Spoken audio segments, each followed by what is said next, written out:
안녕하세요. 평안하셨습니까? 예, 같이 기도하겠습니다. 우리를 사랑하시는 자비로우신 주님, 참으로 감사합니다. 세상의 많은 사람들 가운데 먼저 우리를 구별해 주시고 또 하나님의 사랑과 은혜 가운데에서 주님의 축복으로 살아갈 수 있도록 도와주신 것 참으로 감사합니다. 헛되고 또 죄악된 세상 가운데에서 하나님의 말씀으로 위로를 받으며 영원한 소망 가운데 살 수 있음을 참으로 감사합니다. 우리의 삶이 주님 앞에 좌로나 우로나 치우치지 않게 하시고 가장 소중한 것을 위해서 살 수 있는 귀한 마음으로 하나님 앞에 하루하루가 되어질 수 있도록 도와주시기를 원합니다. 세상은 날로 험악해져 가고 있고 더욱더 죄악 가운데 충만해져 가고 있습니다. 우리 모든 형제 자매님들 하나님께서 일일이 기억해 주시고 그 모든 여건 가운데에서 가장 좋은 길로 인도해 주시기를 기도합니다. 오늘도 이렇게 함께 주님의 말씀 안에 함께하게 되었습니다.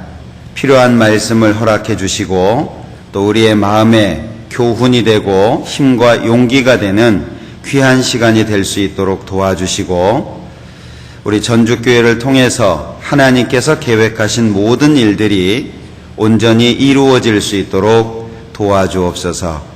모든 시간 함께해 주시기를 원하면서 예수님의 이름으로 기도합니다. 아멘. 사도행전 23장 보겠습니다.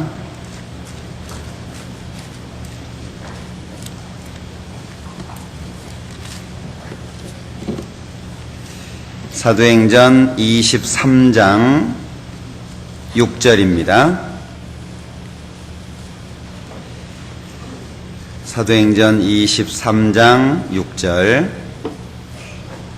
바울이 그 한 부분은 사두개인이요 한 부분은 바리새인인 줄 알고 공회에서 외쳐 가로되 여러분 형제들아 나는 바리새인이요 또 바리새인의 아들이라 죽은 자의 소망 곧 부활을 인하여 내가 신문을 받노라. 예. 하계수양회가 은혜 가운데 잘 마쳐졌습니다. 아마 전주도 많은 분들이 참석했을 테고 또 많은 분들이 구원 받았으리라고 생각을 합니다. 5차 기간 동안에 가장 많은 분들이 참여해서 접수 인원상으로는 12,000명이 조금 안 되는 많은 분들이 참석을 했습니다. 그리고 많은 분들이 또 침례를 받으시고 늘 수양회 때마다 보는 광경이지만 침례를 받기 위해서 줄 서 있는 모습, 특히 새벽 6시라고 하는 그 이른 시간에 많은 분들이 그 흥분된 모습으로 침례 받기 위해서 줄 서 있는 모습은 정말 아름다운 모습일 겁니다. 이번에 잘 마쳐졌고 또 5차 또 학생들, 농아인들까지 많은 사람들이 참석해서 하계수양회가 잘 마쳐진 데에는 하나님의 도우심과 또 우리 형제자매님들의 동일한 마음으로 하나됨에 있다라고 생각을 합니다. 이제 필요한 것은 수양회의 그 감격에 젖어서 시간을 보낼 것이 아니라 그 감격에 의해 그 결과로 주어진 많은 그 구원받은 분들이 신앙 안에 잘 적응하고 또 교회 안에 잘 머물러서 귀한 하나님의 일꾼으로 또 한 사람 한 사람 세워지도록 우리가 노력해야 될 거라고 생각을 합니다. 그래서 뭘 말씀을 드릴까 고민을 하다가 이 부활에 대한 부분을 좀 생각해 보고 싶었습니다. 이 부활이라고 하는 것 자체가 과학적으로 설명될 수 없는 그런 일이기도 하고 또 우리 지식으로 온전하게 이해되기도 참 어려운 부분 중에 하나입니다. 그러나 이 부활이라고 하는 것은 우리 모든 믿는 것의 근본이 되고 내가 확신하고 그리고 마음속에 믿고 있는 것에 마치 도장으로 인을 치듯 결정적인 근거가 되는 게 이 부활이라고 하는 겁니다. 오늘 읽었던 사도행전의 이 말씀은 바울 사도가 3차 전도 여행을 마치고 예루살렘을 방문했을 때 많은 사람들이 이제 바울 사도와 변론하는 과정 속에서 바울 사도가 한 부분은 바리새인이고 한 부분은 사두개인임을 알고 자신이 왜 신문을 받는지 근본적인 문제를 여기에 말씀하고 있는데 오늘 읽었던 사도행전 23장 6절 후반부에 보면 죽은 자의 소망 곧 부활을 인하여 내가 신문을 받노라 라는 바울 사도의 믿음의 근거 그리고 우리 모든 신앙인의 믿음의 근거 이 부활이라고 하는 부분을 지금 여러 사람들 앞에서 말하고 있습니다. 그래서 사두개인들은 물론 8절에 보면 부활도 없고 천사도 없고 영도 없다.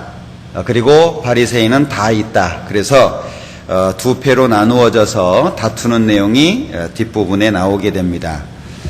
오늘 이 부활이라고 하는 이 부분을 좀 같이 생각해 보려고 합니다. 매번 집회를 하다 보면 이 부활을 좀 말씀을 드리고 싶은데 그 예수님의 그 속죄의 사실을 설명하다 보면 늘 이 부활을 설명하기가 시간이 빠듯함을 느낍니다. 그래서 살짝 언급하고 끝나는 그런 경우들이 많은데 고린도전서 15장을 보겠습니다.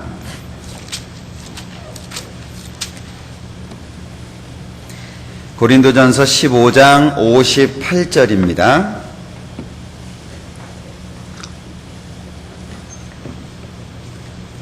(58절) 같이 읽어보죠. 그러므로 내 사랑하는 형제들아 견고하며 흔들리지 말며 항상 주의 일에 더욱 힘쓰는 자들이 되라. 이는 너희 수고가 주 안에서 헛되지 않은 줄을 알미니라. 고린도전서 15장을 부활장이라고 이야기합니다. 부활에 대해서 쭉 설명하고 있는데 15장 1절부터 11절까지는 복음이 무엇이냐라고 하는 걸 설명하고 있고 12절 이후에는 부활에 대해서 여러 가지 것을 가지고서 증명하고 있습니다. 그리고 마지막에 58절에서 부활이라고 하는 것이 반드시 있기 때문에 이런 마음의 자세로 살아야 될 것을 부탁하면서 마지막에 하신 말씀은 이는 너희 수고가 주 안에서 헛되지 않는 줄을 안다. 우리가 눈물을 흘리고 땀을 흘리고 수고하고 또 때로는 희생을 하는 모든 것에 대해서 반드시 하나님께서 갚아주심이 있다 라고 하는 걸 마지막으로 여기에 설명하고 있습니다. 그러면서 내 사랑하는 형제들아 견고하며 흔들리지 말며 항상 주의 일에 더욱 힘쓰는 자들이 되라. 지금보다 더 힘쓰는 자들이 되라. 왜? 반드시 우리가 수고한 것에 대해서 하나님께서 갚아주실 거라는 겁니다. 우리가 신앙생활을 하다 보면 여러 가지 어려운 일을 겪게 되죠. 사도행전의 바울사도는 너희가 하나님 나라에 들어가려면 많은 환난을 겪어야 할 것이다 라고 권하고 있습니다. 하나님의 나라에 들어가기 위해서 편한 생활을 하면 참 좋은데 구원받고 만사형통하고 우리가 소망하는 모든 것들이 이루어지면 너무나도 좋겠는데 많은 환난을 겪어야 될 것이라고 하는 아픈 말씀을 하셨습니다. 지금 우리 시대에 많은 사람들이 신앙생활이라고 하는 것을 하면서 마치 신앙생활이라고 하는 건 내가 기도하는 것이 이루어지고 또 좋은 일들만 생기고 예수 믿고 복 받는 것이 신앙생활의 가장 중요한 부분인 것처럼 생각을 합니다. 그러나 성경을 공부해 보면 구원받은 이후에 많은 아픔이 있고 눈물을 흘리고 때로는 좌절하고 때로는 정말 주님의 그 말씀을 붙잡고 갈등하고 아파하는 많은 시간들이 있다는 것을 경험하게 됩니다. 오늘 말씀 끝나고 나서 부를 찬송이 470장인데 그 470장의 배경을 혹시 보신 분이 계십니까?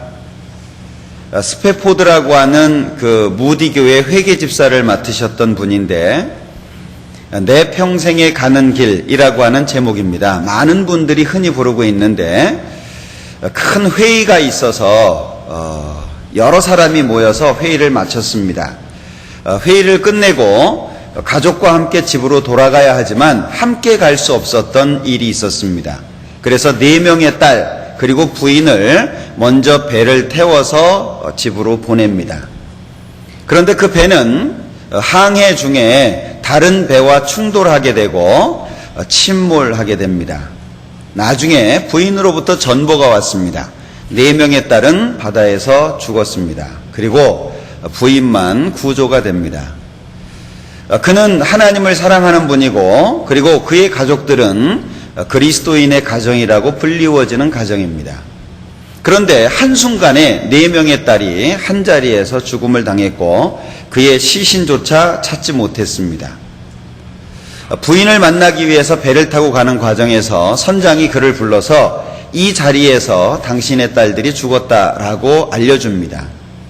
그 소리를 듣고 그는 하나님 앞에 씨름을 하기 시작합니다.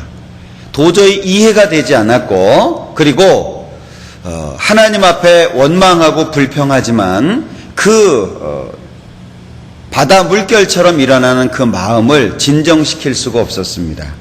밤을 지새웠고 오랜 시간 하나님 앞에 씨름하게 됩니다. 그런데 한순간 그 이해할 수 없었던 그의 마음에 평온함이 자리하기 시작했습니다. 그래서 그 470장의 후렴 구절이 내 영혼 평안해 내 영혼 평안해입니다. 그것을 어떻게 설명할 수 있겠습니까? 4명의 딸이 죽었는데 어떻게 마음이 편안할 수 있고 그걸 말로 어떻게 설명할 수 있겠습니까? 신앙생활을 하다 보면 이해할 수 없는 일들을 많이 겪게 됩니다. 때로는 그것 때문에 신앙을 멀리하거나 주님을 떠나는 사람까지 생기게 됩니다. 우리가 간혹 예수 믿으면 만사형통하고 예수 믿으면 모든 것이 잘 될 것이라고 하는 그런 잘못된 신앙관 때문에 하나님을 오해하고 하나님을 원망할 수도 있다라고 생각합니다. 너희가 하나님 나라에 들어가려면 많은 환난을 겪어야 할 것이다. 왜냐하면 이 세상은 하나님이 창조하셨지만 이 세상 임금은 마귀라고 요한복음에 말씀합니다. 아담이 범죄함으로 말미암아서 이 세상의 통치권이 마귀한테 넘어가게 됐고, 요한일서에서는 온 세상은 악한 자 안에 처했으나 우리는 하나님 안에 있다고 말합니다.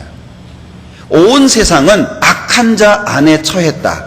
결국에 루시퍼라고 하는 극히 아름답게 완전한 인이라고 설명되어 있는 그 루시퍼가 하나님을 도전하고 마귀 사탄이 되죠. 이 세상은 점점 화려해지게 될 겁니다. 아마 지금보다도 더 화려해지게, 더 아름답게 바뀌어질지 모르겠습니다. 그러나 그것은 하나님의 뜻과 거리가 멉니다. 너희는 이 세상이나 세상에 있는 것들을 사랑하지 마라. 왜 그렇게 말씀하셨을까요? 지금 많은 사람들이 그 가운데 갈등하고 있습니다. 왜 하나님 믿는다고 해서 이 세상의 것을 멀리해야 되고, 왜 예수 믿는다고 해서 어려움을 겪어야 되고, 굳이 예수님을 믿는다고 해서 이 세상을 그렇게 살 필요가 있냐? 예수 믿는 사람도 안 믿는 사람처럼 살면서 하나님 안에 살 수 있는 거 아니냐? 지금 우리 시대의 종교는 타협하고 있습니다. 종교 다원주의라고 이야기를 하죠. 기독교와 불교, 기독교와 다른 종교들이 타협을 하고 있습니다. 마치 그것이 우리 시대의 세련된 기독교의 모습인 것처럼 사람들에게 인식되어져 가고 있습니다. 그러나 성경은 너희가 하나님 나라에 들어가려면 많은 환난을 겪어야 될 것이라고, 과거에도 그랬고 현재도 그랬고 앞으로도 그 하나님의 말씀은 바뀌어지지 않을 겁니다. 그렇다면 이런 어려운 상황 속에서 우리가 신앙을 지키고 성경에 말씀하시고 있는 삶을 살려면 필요한 게 뭘까? 가장 기본적이고 근본적인 지식에 대한 이해력이라고 생각합니다. 감정이 휩싸여지게 되고 갈등이 생겼을 때 우리는 진리를 바라봐야 될 거예요.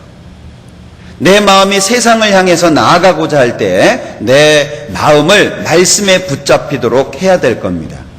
내 마음이 세상을 사랑하려고 할 때 나는 말씀 안에 있는 진리에 더 마음을 두려고 해야 될 거예요.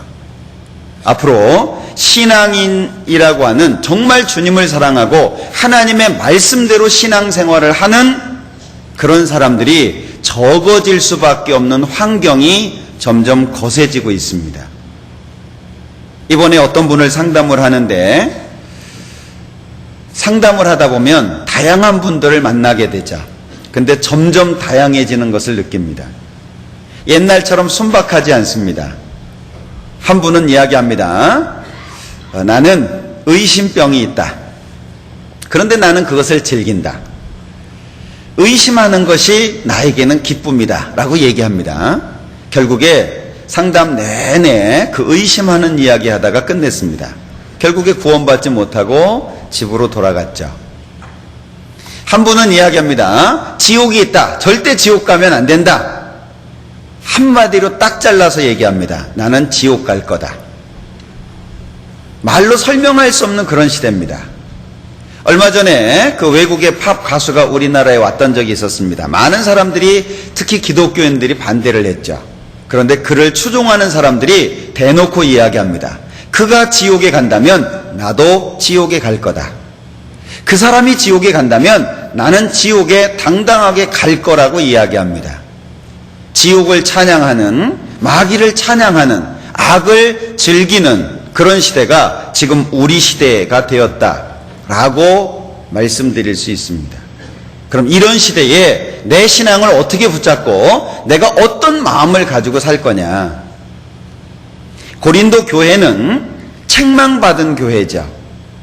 어린아이와 같다고, 육신에 속한 자라고. 그런데 육신에 속한 자라고 했을 때 두 가지를 대표적으로 언급하고 있습니다.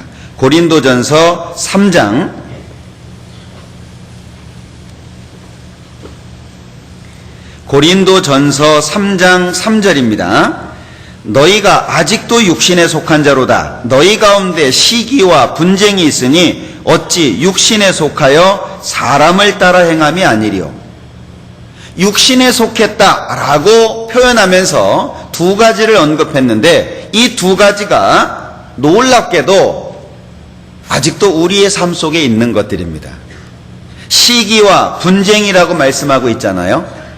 만약에 내가 신앙의 삶 속에 시기와 분쟁 가운데 있다면 육신에 속한 자라고 할 수밖에 없습니다.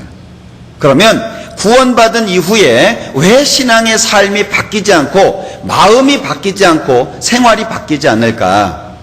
우리가 바라보는 것이 정확치 않기 때문에 그렇다라고 생각합니다. 내가 뭘 바라보고 있냐? 무엇을 위해서 사냐? 한 달 월급을 받기 위해서도 치사한 소리도 참는데, 인격적인 모독도 참는데, 우리는 절대로 그 상을 잃지 않을 것이라고 하는 영원한 것에 대한 약속을 갖고 있는 사람들입니다.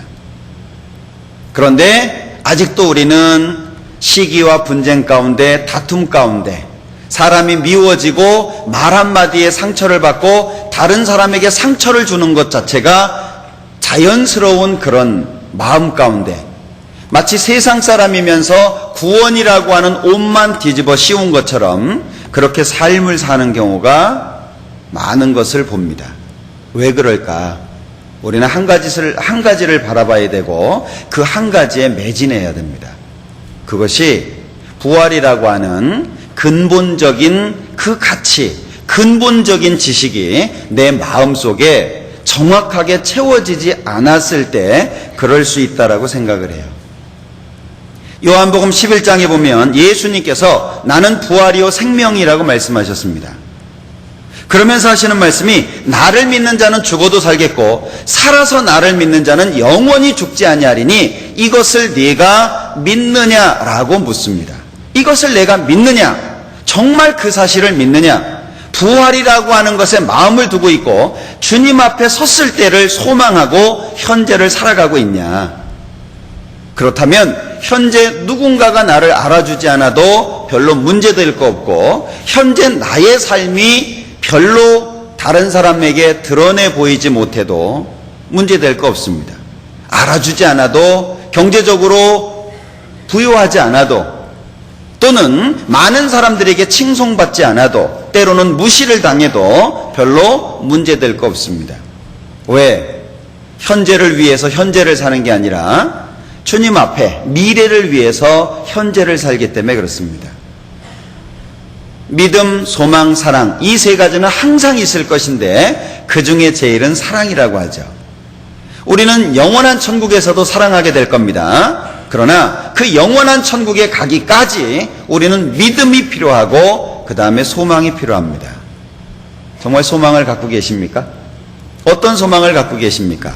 죽은 자의 소망, 부활이라고 표현하고 있는데 그 죽은 자의 부활, 정말 거기에 우리의 마음이 가 있고 그것을 위해서 우리가 모든 것을 참고 인내할 수 있냐? 소망은 영혼의 닷과 같다라고 표현했습니다. 소망이라고 하는 것은 영혼의 닷과 같다.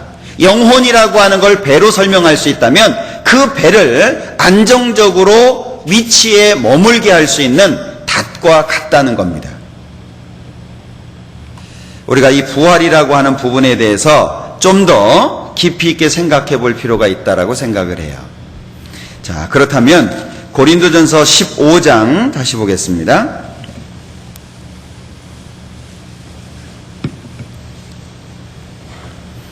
고린도전서 15장 1절부터 11절까지는 복음에 대해서 설명하고 있는데요. 3절 내가 받은 것을 먼저 너희에게 전하였노니 이는 성경대로 그리스도께서 우리 죄를 위하여 죽으시고 장사 지낸 바 되었다가 성경대로 사흘 만에 다시 살아나사 게바에게 보이시고 후에 12 제자에게와 그 후에 500여 형제에게 일시에 보이셨나니. 자, 여기 복음이라고 하는 것을 설명하면서 복음의 두 가지 중요한 사실을 말씀하고 있습니다. 복음이 뭐냐? 많은 사람들이 얘기합니다. 너희는 영원한 속죄밖에 없냐? 다 이루었다. 그거밖에 없냐? 라고 얘기합니다. 왜냐하면 우리가 집회를 하게 되면 가장 많이 설명하는 부분이 죄 용서, 죄 사함입니다. 그러나 우리가 믿고 있는 믿음 안에는 영원한 속죄, 다 이루었다만 있는 것이 아닙니다. 그 안에 하나님의 모든 보화가 그리스도 안에 감추어져 있다고 말씀하고 있는데 얼마나 귀한 것들이 많은지 몰라요. 예수님이 죄를 용서하셨다, 그것만 있는 게 아닙니다. 그래서 복음이라고 하는 것은 예수님의 죽음과 부활입니다. 여기 4절 이후에 보면 예수님께서 다시 살아나셨고 많은 사람에게 보이셨다는 걸 계속 강조하고 있죠. 자, 5절 게바에게 보이시고 후에 12 제자에게와 그 후에 500여 형제에게 일시에 보이셨나니. 7절 그 후에 야고보에게 보이셨으며 그 후에 모든 사도에게와 맨 나중에 만삭되지 못하여 난 자 같은 내게도 보이셨느니라. 계속해서 보이셨다라고 하는 걸 강조하고 있습니다. 왜? 복음이라고 하는 것은 예수님의 죽음만 있는 것이 아니라 죄 용서만 있는 것이 아니라 새 생명 가운데 부활하심도 있다는 거예요. 결국에 복음이라는 게 뭐냐? 예수님의 죽음과 예수님의 부활이라는 거죠. 그런데 여기에 12절 이후에 보면 많은 사람들이 부활이 없다라고 말했던 것 같습니다. 12절 그리스도께서 죽은 자 가운데서 다시 살아나셨다 전파되었거늘 너희 중에서 어떤 이들은 어찌하여 죽은 자 가운데서 부활이 없다 하느냐. 분명히 예수님이 부활하셨는데 왜 부활이 없다라고 말하냐라고 여기 말씀하고 있는 겁니다. 13절 만일 죽은 자의 부활이 없으면. 14절 그리스도께서 만일 다시 살지 못하셨으면. 15절 중간 만일 죽은 자가 다시 사는 것이 없으면. 16절 만일 죽은 자가 다시 사는 것이 없으면. 17절 그리스도께서 다시 사신 것이 없으면. 19절 만일 그리스도 안에서 우리의 바라는 것이 다만 금생뿐이면 모든 사람 가운데 우리가 더욱 불쌍한 자리라. 부활이 없다면 강조하고 결과적으로 19절에 부활이 없다면 우리는 이 세상에서 가장 불쌍한 사람이다. 그렇다면 왜 부활을 이렇게까지 설명하고 있냐라고 하는 거예요. 다시 봅니다. 13절 만일 죽은 자의 부활이 없으면 그리스도도 다시 살지 못하셨으리라. 부활이라고 하는 것이 없다면 예수님은 다시 살아나지 않으셨을 거다 하는 겁니다.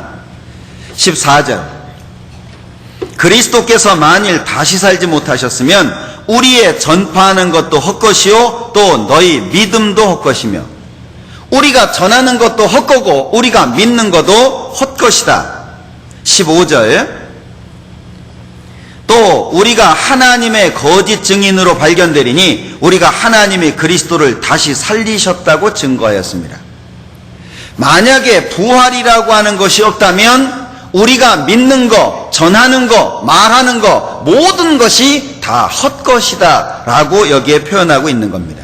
그러니까 19절에 이 세상에서 가장 불쌍한 사람이 누구냐? 부활이 없다면 우리라는 거예요. 그러나 반대로 부활이라고 하는 것이 있다면 이 세상에서 가장 행복한 사람은 우리라는 거예요. 그렇다면 부활이라고 하는 것이 얼마나 중요하냐 그 얘기예요. 17절 그리스도께서 다시 사신 것이 없으면 너희 믿음도 헛되고 너희가 여전히 죄 가운데 있을 것이요 또한 그리스도 안에서 잠자는 자도 망하였으리니. 예수 믿고 죽은 사람들도 망한 사람들이 되겠죠.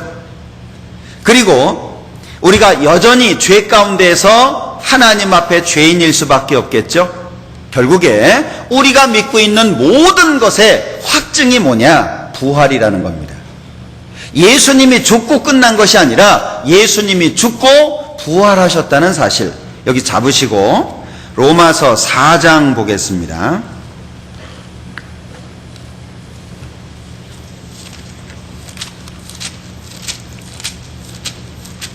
로마서 4장 25절입니다.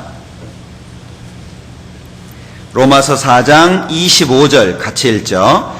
예수는 우리 범죄함을 위하여 내어줌이 되고 또한 우리를 의롭다 하심을 위하여 살아나셨느니라.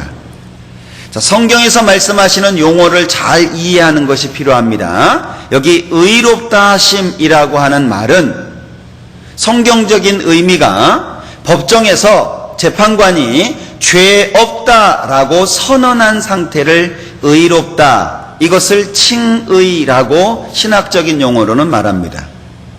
의롭다, 즉 죄 없다라고 선언된 상태를 의롭다 하는 거예요. 그러면 예수님께서는 죄를 용서하기 위해서 죽으신 것이고 그것을 완성하기 위해서 부활하셨는데, 부활하심이라고 하는 이유가 뭐냐?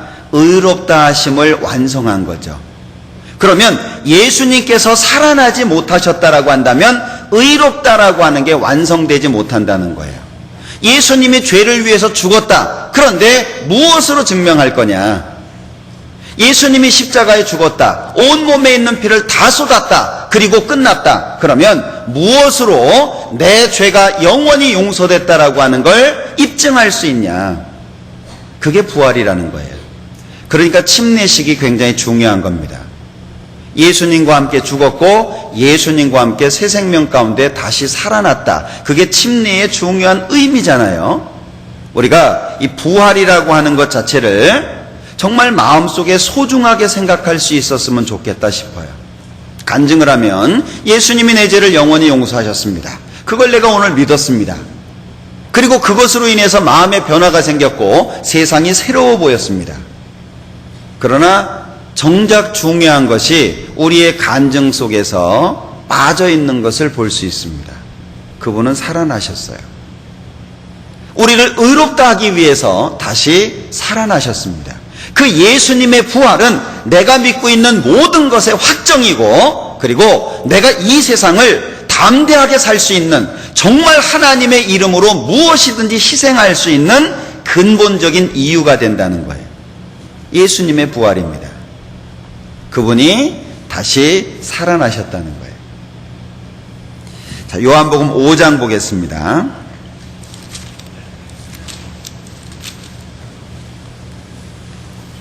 요한복음 5장 29절입니다.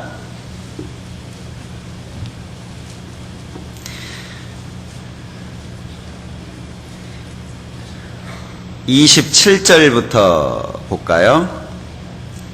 또 인자됨을 인하여 심판하는 권세를 주셨느니라. 이를 기이 여기지 말라. 무덤 속에 있는 자가 다 그의 음성을 들을 때가 오나니, 같이 읽죠. 선한 일을 행한 자는 생명의 부활로, 악한 일을 행한 자는 심판의 부활로 나오리라. 자, 부활이라고 하는 것이 두 종류가 있다는 걸 기억하셔야 됩니다. 첫째 부활에 속한 것은 여기 선한 일을 행한 자는 생명의 부활로, 이것이 요한계시록 20장에는 생명의 부활, 의인의 부활이라고 표현되어 있습니다. 그리고 두 번째, 악한 일을 행한 자는 심판의 부활로, 이거는 악인의 부활입니다. 요한계시록 20장에 백보자 심판에 대한 기록이 나와 있습니다. 그것이 심판의 부활입니다. 이 생명의 부활과 심판의 부활 사이에 대략 1000년의 기간이 있습니다. 자, 그렇다면 구원을 받은 사람들은 여기에 생명의 부활, 여기에 참여하게 되는 겁니다. 그러나 구원받지 못한 모든 사람들은 심판의 부활에 참여하게 되는 겁니다. 요한계시록 20장을 볼까요?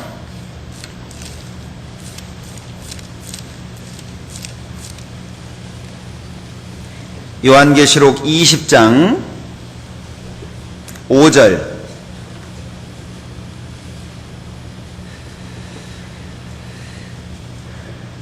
그 나머지 죽은 자들은 그 천년이 차기까지 살지 못하더라. 이는 첫째 부활이라. 이 첫째 부활에 참여하는 자들은 복이 있고 거룩하도다.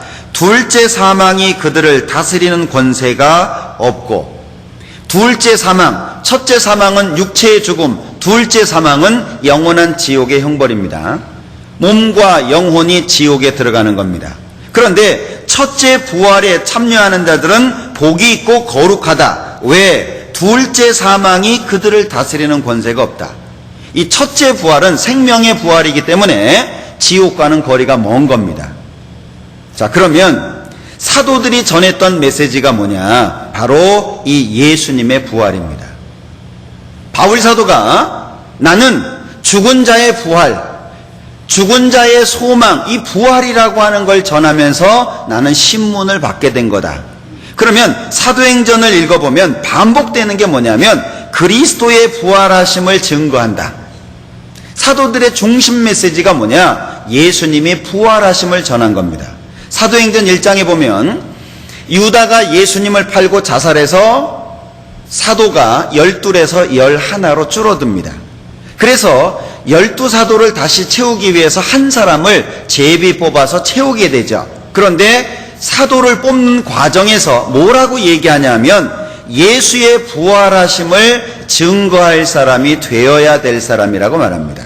사도가 뭐냐? 예수님의 부활하심을 전하는 사람이다.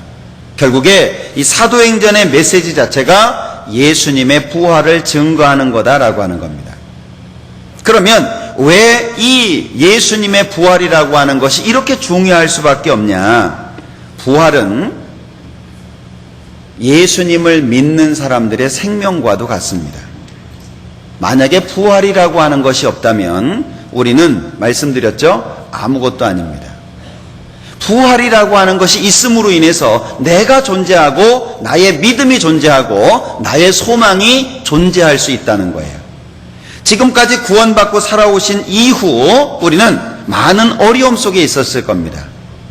또는 그 가운데 뭔가 희생하고 수고하고 봉사하고 지금 이 순간까지도 뭔가 마음에 무엇인가를 갖고 살아갈 거예요.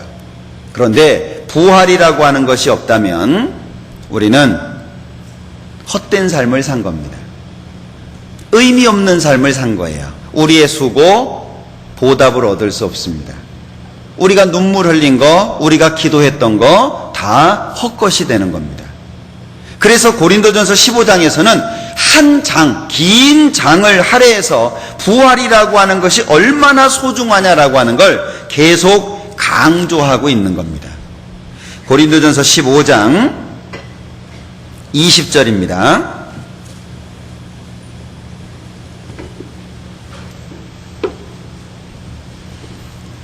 고린도전서 15장 20절.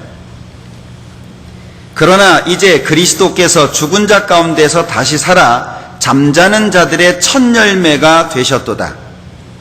자, 20절부터는 예수님의 부활을 구체적으로 여러 가지 것을 가지고서 지금 말씀하고 있습니다. 20절 다시 봅니다.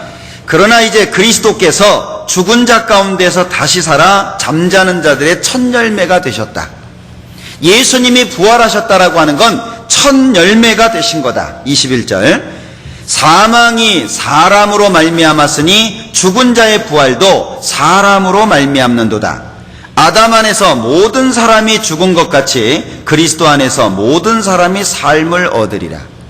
자, 예수님과 아담을 비교하면서 예수님은 아담이 실패한 것을 다시 회복해 하기 위해서 오신 분인데 아담으로 인해서 사망이 왔다. 아담이 범죄함으로 말미암아서 사망이 왔는데 예수님이 오심으로 말미암아 이제 새로운 생명이 시작될 것을 말씀하고 있습니다. 그러면서 여기 23절에 보면 그러나 각각 자기 차례대로 되리니 먼저는 첫 열매인 그리스도요 다음에는 그리스도 강림하실 때에 그에게 붙은 자요 그 후에는 나중이니 순서대로 될 수밖에 없다. 첫 열매 그리스도, 그 다음에 그리스도 강림하실 때 그에게 붙은 자. 즉 예수님의 부활은 나의 부활을 증거해 주는 것이다. 그리고 그 다음에는 나중이다. 그 다음에는 끝이라는 겁니다. 26절입니다. 27절. 만물을 저의 발 아래 두셨다 하셨으니 만물을 아래 둔다 말씀하실 때에 만물을 저의 아래 두시니가 그 중에 들지 아니한 것이 분명하도다. 만물을 저에게 복종하게 하신 때에는 아들 자신도 그때의 만물을 자기에게 복종케 하신 이에게 복종케 되리니 이는 하나님이 만유의 주로서 만유 안에 계시를 하심이라. 자, 하나님은 만물을 창조하신 분이십니다. 만유 안에 들지 않으신 분입니다. 그 하나님께서 인간을 구원하시기 위해서 예수님을 준비하셨어요. 그 예수님이 죽음과 부활을 통과하는 가운데에서 첫 열매가 되게 하도록 하나님께서 만드신 겁니다. 그러니까 27절에 말씀하신 것처럼 만물을 저의 발 아래 두셨다. 만물 안에 속해 있는 것이 아니라 만물을 발 아래 두셨다. 복종케 하셨다. 왜? 예수님 안에서 우리가 부활의 첫 열매를 얻게 된다면 우리 또한 만물을 발 아래 두게 될 테니까. 만유를 통치하시는 하나님께서 예수님을 세워서 만유를 발 아래 두게 하셨습니다. 그리고 부활의 첫 열매가 되게 하셨어요. 우리가 그 안에서 만유를 발 아래 두게 하시려고. 결국에 예수님의 부활이라고 하는 것을 통해서 우리는 믿음이 입증되고 소망이 견고하게 되고 우리의 미래가 확정됩니다. 우리가 가지고 있는 모든 것이 예수님의 부활이라고 하는 것을 통해서 완전케 된다라고 하는 거죠. 그래서 여기 29절에 보면 많은 분들이 좀 어려워하는 구절 중에 한 가지인데요. 만일 죽은 자들이 도무지 다시 살지 못하면 죽은 자들을 위하여 세례받는 자들이 무엇을 하겠느냐? 어찌하여 저희를 위하여 세례를 받느냐? 참 어려워하는 그런 구절이거든요. 그러나 세례라고 하는 것을 통해서 앞부분은 아담과 예수님을 비교하면서 부활을 설명했지만 29절부터는 침례라고 하는 것을 통해서 이 예수님의 부활이라고 하는 것이 반드시 있다는 걸 설명하고 있는 겁니다. 자, 그러면 침례는 예수님의 죽음과 부활이잖아요. 죽음과 부활을 설명하는 게 침례거든요. 29절 다시 봅니다. 만일 죽은 자들이 도무지 다시 살지 못하면, 부활이 없다면 그 얘기죠. 부활이 없다면 죽은 자들을 위하여 세례받는 자들이 무엇을 하겠느냐? 자, 이번에도 침례 받으신 분이 계실 텐데 물속에 집어넣고 안 꺼내면 어떻게 되죠? 어려운 문제죠. 예. 이번에 저도 이제 침례를 좀 했는데 학생들이 왔어요. 초등학교 학생들이. 그 중에 물을 무서워하는 아이가 있어요. 안 들어갑니다. 그 조그만 아이가 얼마나 힘이 센지, 예. 물속에 안 들어가려고 그래요. 왜냐하면 물은 심판이죠. 물은 죽음을 가리킵니다. 물이라고 하는 것을 두려워하는 사람들이 굉장히 많은 것 같아요. 이번에 좀 장애를 갖고 계신 분이 몇 분 오셨습니다. 침례 주기가 참 어려웠어요. 왜냐하면 업고 들어오셨으니까. 그래서 원래 침례는 한 분을 이렇게 드려야 되는데 두 분을 한꺼번에 드리는 경우도 생겼습니다. 왜냐하면 업고 같이 들어가야 되니까. 자, 물속에 들어가서 안 올라오면 죽을 수밖에 없잖아요. 자, 그것으로 끝난다면, 부활이 없다면 그 얘기는 뭐죠? 물속에 들어가서 안 올라온다면 사망이죠. 자, 그걸 기억하시면서 다시 보겠습니다. 죽은 자들을 위하여 세례받는 자들이 무엇을 하겠느냐? 결국에 침례라고 하는 의미는 죽음과 부활인데 들어가서 안 나오면 그게 뭐냐? 결국에 죽은 자들이 받는 거 아니겠냐? 침례라고 하는 것은 부활을 의미하고 있는 것이기 때문에 29절 시작을 어떻게 하고 있죠? 만일 죽은 자들이 도무지 다시 살지 못하면, 물속에 들어갔다가 못 나오면 그건 죽은 자가 받는 거 아니냐? 이해되시나요? 그러니까 침례의 의미를 생각해서 29절을 보시면 내용 자체가 쉬워져요. 반드시 부활이라고 하는 것이 있다. 그런데 너희가 부활 없다고 하는데 그러면 침례라고 하는 게 뭐냐? 죽고 끝나는 거 아니냐? 그건 죽은 자가 받는 거다. 그러나 침례는 부활이 있다. 반드시 부활이 있다라고 하는 걸 여기에 강조하고 있는 겁니다. 그래서 31절 끝에 보면 나의 자랑을 두고 단언하노니 나는 날마다 죽노라. 왜 이 말씀을 중간에다가 끼워놨을까요? 바울 사도처럼 고생한 사람도 없죠. 바울 사도가 예수님을 믿기 전에는 그래도 세상적으로 일가견이 있었던 사람입니다. 인지도도 있었던 사람입니다. 그러나 그는 예수님을 믿고 완전히 망해버렸습니다. 그런데 오히려 자기는 날마다 죽는다는 거예요. 왜 날마다 죽는다고 했을까요? 바울 사도 마음에는 58절 내용이 있었던 겁니다. 58절 우리가 읽었었죠. 주 안에서 헛되지 않다. 너희가 어떤 수고를 하든지 반드시 주님이 그 수고에 대해서 갚아주실 거다. 배나 갚아주실 거다. 제자의 이름으로 냉수 한 그릇을 주면 그 상을 결코 잃지 않는다. 바울 사도 마음속에는 소망이 있었습니다. 반드시 하나님이 갚아주신다는, 그러니까 내가 날마다 죽는다라고 할지라도 그 죽는 수고가 하나님 앞에 기억될 것을 알고 있었던 거예요. 왜 우리가 힘듭니까? 신앙생활을 하는데 왜 어렵습니까? 어린아이들이 이렇게 다투는 것을 보면 유치하다고 얘기합니다. 그런데 어른들 싸우는 거 보면 유치하죠. 싸우는 어른들은 유치부에 다시 집어넣어야 돼요. 아이들 싸우는 걸 보고 유치하다고 말할 것이 없어요. 어른 똑같이 싸웁니다. 얘가 때렸어요. 내 거 뺏었어요. 얘가 나를 미워해요. 같이 안 놀아줘요. 아이들 불평하는 것이 뭡니까? 예. 엄마, 제가 나 싫대. 어른들 뭐라 그래요? 목사님, 저 사람이 나를 미워해요. 똑같아요.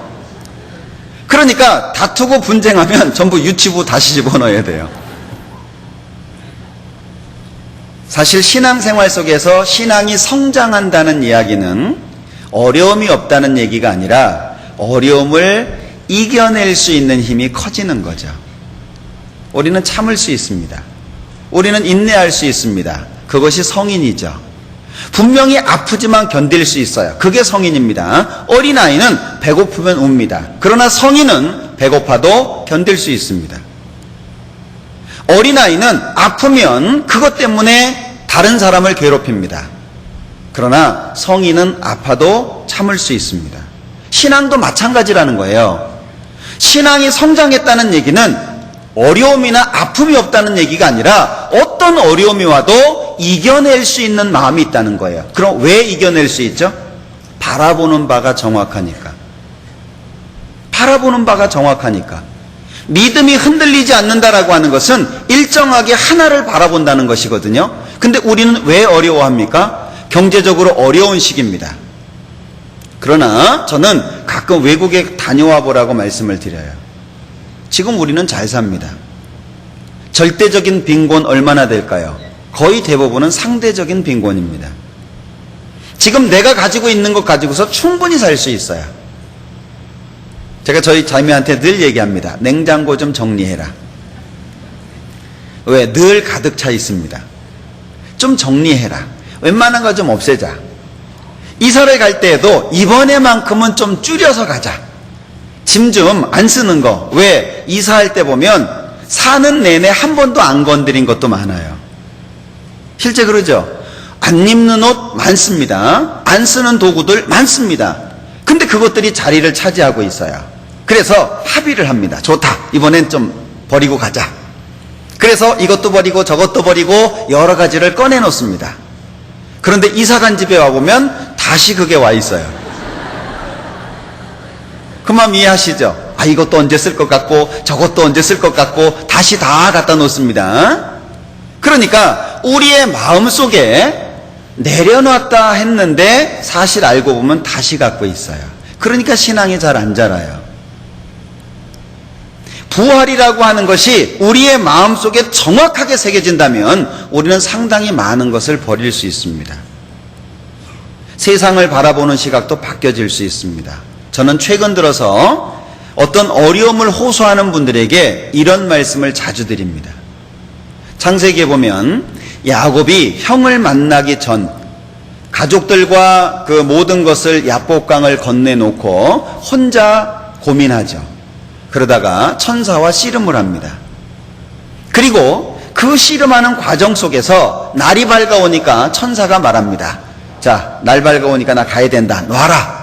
당신이 나를 축복하기 전에는 절대 못 놓겠습니다. 네 이름이 뭐냐? 야곱입니다. 이제부터는 야곱이라고 하지 말고 이스라엘이라고 해라. 그 말씀을 자주 드립니다. 왜? 많은 분들이 신앙생활을 하는 가운데에서 어렵다고 불평만 하지 하나님 앞에 씨름을 안 해요. 씨름해 보셨습니까? 신앙적으로 씨름해 보셨습니까? 갈등이 생기고 누가 미워지고 다툼이 생기고 불평이 생기고 어려움이 생깁니다. 그러면 어렵다고 불평만 할 것이 아니라 정말 그 문제를 하나님 앞에 풀어놓고 씨름해 봤냐 그 얘기예요. 당신이 나를 축복하기 전에는 내가 절대 못 놓겠습니다. 씨름해 보십니까? 그 결과 야곱은 죽을 때까지 다리를 절었습니다. 그는 더 이상 자기 꾀를 쓸 수가 없었습니다. 그는 더 이상 야곱일 수가 없었습니다. 왜? 환도뼈가 위골됐거든요. 그는 죽을 때까지 불구였습니다. 무엇을 의미합니까? 우리는 어떤 상황이 되면 항상 내 생각이 먼저 나옵니다. 그리고 내 방법이 먼저 나옵니다. 왜? 환도뼈가 위골되지 않았어요. 다리를 절질 않아요. 우리는 신앙 안에서 환도뼈가 위골되는 경험을 해야 됩니다. 그러면 참 이상한 것은 그렇게 미웠던 사람이 그냥 안 미워져요. 경험해 보셨어요?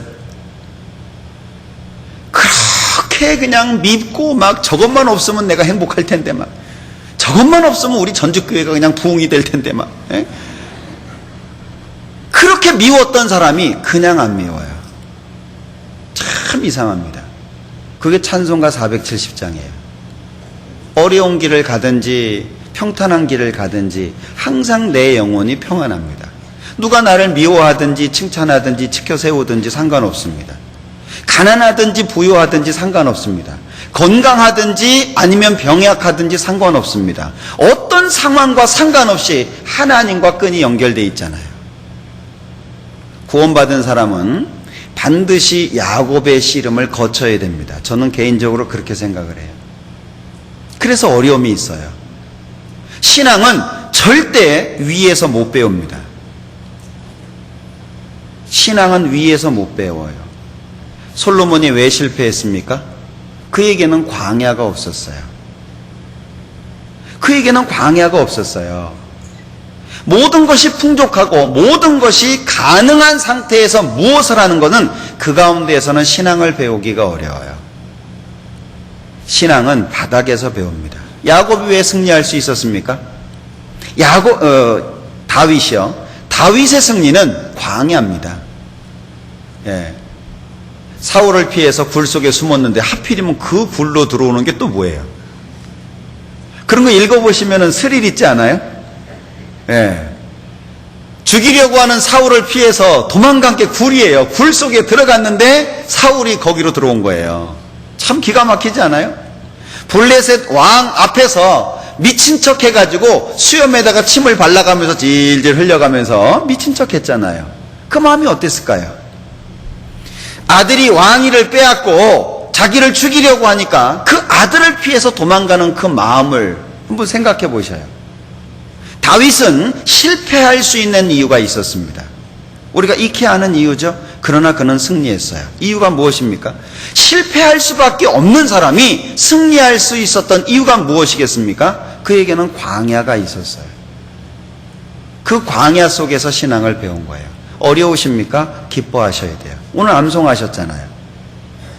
너희에게 다가오는 불시험, 이상한 일 당하는 것 같이 이상히 여기지 마라. 예. 고난을 당한다면 그리스도의 영이 너희 위에 있는 것이니까 오히려 감사해야 될 일이라는 거예요. 어렵습니까? 힘이 듭니까? 신앙생활이 지칠 수 있는 이유 가운데 있습니까? 기뻐하십시오. 정말 그 가운데에서 주님을 배울 수 있는 거예요. 거기에서 주님을 배워요. 편안한 안방에서 배우는 게 아니라 마음의 갈등, 위기의 상황, 절벽에 매달려 있는 것 같은, 이러다가 주님 앞에 떨어질 것 같고 정말 내가 버려질 것 같은, 실패할 수밖에 없는 그런 절대적인 위기감 가운데에서, 죽을 수밖에 없는 그런 상황 가운데에서 우리는 주님을 배웁니다. 신앙을 배워요. 신앙은 이론으로 배울 수 있는 게 아니잖아요. 신앙생활은 절대 이론적으로 할 수 없어요. 어렵습니까? 정말 주님 앞에 씨름해 보셔요. 야곱처럼 남의 힘을 빌어서 살고 간교하고 간사하다라고 하는 이름에서 하나님과 겨루어 이겼다라고 하는 위대한 이름으로 바뀌었잖아요. 우리도 그렇게 바뀌어야 되지 않겠습니까? 우리의 삶 속에 부활이라고 하는 것이 그렇게 만들어줄 수 있다는 거예요. 다윗이 승리할 수 있는 광야가 있었던 것처럼 우리의 모든 신앙의 수고, 헌신, 그리고 아픔을 초월할 수 있는 근거, 이 부활이라고 하는 걸 우리의 마음속에 깊이 좀 새겼으면 좋겠어요. 나는 날마다 죽는다. 왜 우리의 입에서 작은 희생이 불평이 돼야 됩니까? 혹시 내 입을 통해서 불평이 나오고 있습니까? 차라리 안 하니만 못하잖아요. 불평을 한다면, 정말 기쁘고 즐거웠지 않았습니까? 행복한 적이 있지 않았습니까? 예수님이 내 죄를 영원히 용서하셨다는 사실을 알고 우리는 너무 기뻐서 나무 잎을 봐도 새롭게 보이지 않았습니까? 그런 경우 있을 거예요. 제가 한 번은 설교하기 위해서 차를 끌고 아침에 가고 있는데요. 바람이 많이 불었습니다. 우연히 산을 바라봤어요. 바람이 부니까 나뭇가지가 흔들릴 수밖에 없겠죠. 근데 그때 저에게 이렇게 느껴졌어요. 잘 갔다 와. 그런 느낌 받은 적 있으세요? 온 나무의 잎사귀들이 손을 전부 흔들어요. 잘 갔다 와. 그날 행복했겠어요? 불행했겠어요? 하루 종일 그 생각이 떠나지 않았습니다. 나무 잎사귀들조차 나한테 잘 갔다 오라고 인사할 수 있는 그런 마음을 느낄 수 있다면 우리는 무엇이 불평이 되겠습니까? 그 나무 잎사귀 하나를 가지고도 하루를 기쁘게 지낼 수 있고 그 기억만 더듬으면 다시 그 기쁨을 되찾을 수 있어요. 그게 우리잖아요. 그런데 우리 입에서는 어느새 불평이 나오고 원망이 나와요. 하나님이 안 도와주시는 것 같아요. 멀리 있는 것 같아요. 왜 그렇습니까? 내 마음속에 바라보는 것이 흐려지는 거예요. 우린 늘 기억해야 돼요. 아침에 성경 읽으셨습니까? 교회 오기 전에 다 읽고 오셨죠? 우리는 이 세상을 살아갈 때 항상 두 가지 가운데 갈등합니다.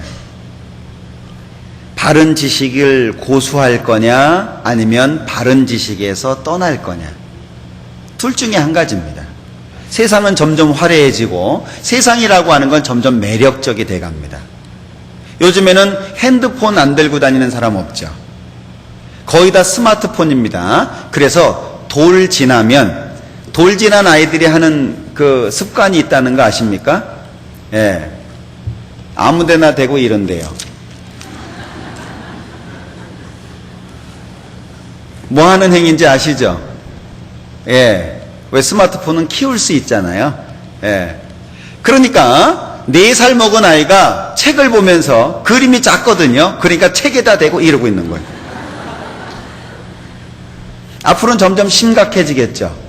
우리의 눈을 자극하고 우리의 마음을 뺏을 수 있는 것들은 점점 더 많아지게 될 겁니다. 그러면 우리의 눈은 더 흐려질 거예요. 세상을 바라보는 눈이 커지면 커질수록 하나님을 향한 눈은 흐려질 수밖에 없습니다. 우리가 이 부활이라고 하는 것을 정말 마음속에 깊이 묵상하는 시간이 필요할 거예요. 그래서 우리도 바울 사도처럼 나도 날마다 죽는다. 정말 내가 죽는다라고 하는 이 사실이 나에게는 기쁨이고 즐거움이고 행복이다. 죽는 게 행복이다. 참 이상하죠. 고통 속에 기쁨이 있어요. 슬픔 속에 행복이 있습니다. 아픔 속에 정말 놀라운 행복이 감추어져 있어요. 아픈데, 괴로운데, 고통스러운데 그것이 기쁜 거예요. 우리가 그것을 느낄 수 있는 사람 아닙니까? 그런데 자칫 잘못하면 왜 죽냐? 하나님 믿는 사람이라고 해서 왜 죽냐라고 반문할 수 있다는 거예요. 혹시 지금 마음이 하나님 앞에 불평스러우십니까? 아마 그런 분이 계실지 모르겠어요. 어떤 이유에서든지. 심지어 교회 나오는 것조차 힘든, 직장에서 하나님 믿는 사람이라고 받는 여러 가지 것들이 짐이 되는, 그건 기쁨인데, 그건 즐거움인데. 예. 어떤 분 그래요. 회식 안 갔으면 좋겠대요. 회식만 가면 술을 먹이려고 그러고, 회식만 가면 노래를 시켜서 안 갔으면 좋겠는데 안 갈 수도 없고, 예, 갈등을 하셔요. 제가 그분한테 그랬어요. 회식 자리가 그렇게 힘드냐고. 예, 힘들대요. 노래하는 게 그렇게 힘드냐고. 그렇대요. 그러면 내가 회식 자리에서 하는 노래 하나 가르쳐 주겠다고. 노래 시키면 얼마나 아프셨나 그거 하라고. 그거 하라고. 왜냐면 제가 그렇게 했거든요. 예. 저는 원래 술을 좋아했던 사람이기 때문에 거의 술 친구예요. 그러니까 구원받고 나서도 그게 잘 구분이 안 되잖아요, 처음에는. 회식 자리에서 노래를 시키는 거예요. 그때 제가 했던 노래가 얼마나 아프셨나요? 사람들 눈 동그래지대요. 예. 그리고 끝나서 꼭 해야 되는 멘트가 하나 있다. 한 곡 더 할까요? 그거 꼭 해라. 그 다음부터 절대 노래 안 시킨다. 그게 짐이 되나요? 우리는 너무 기쁜 게 있어요. 무엇으로도 방해할 수 없는 행복과 즐거움이 있어요. 신혼여행 갔을 때 저는 한려수도 쪽으로 갔는데 그 버스 안에서도 노래를 시키더라고요. 예. 그래서 집사람하고 저하고 둘이서 가지고 노래를 했어요. 그때 제가 교회학교 교사를 했었거든요. 포도밭에 포도가 땡글 땡글 땡글 땡글 땡글 땡글 잘도 열렸네. 그러니까 사람들 눈이 땡글해졌어요. 우리에게 기쁨이 있지 않아요? 저는 처음에 구원받고 나서 기도하는 것이 너무 창피했어요. 기도한다라고 하는 것이 너무 창피했습니다. 죄송한데, 정말 주님 앞에 죄송한데 뒤돌아봐서 이렇게 회고해보면 너무너무 창피했어요. 그래서 기도를 잘 못했습니다. 구원받고 한동안 제가 기도를 못했어요. 직장 생활을 할 때에 직원이 한 600명 정도 되는 그런 회사였습니다. 식사 시간이 되면 많은 사람이 몰려요. 식판을 들고 이렇게 줄 서서 이렇게 타서 먹는데 식판 들고 가면서 기도했어요. 너무 죄송하게. 왜냐하면 창피했어요. 내가 기도를 하면 다 날 쳐다볼 거다. 저는 미쳤나? 왜 안 하던 짓을 하고. 에?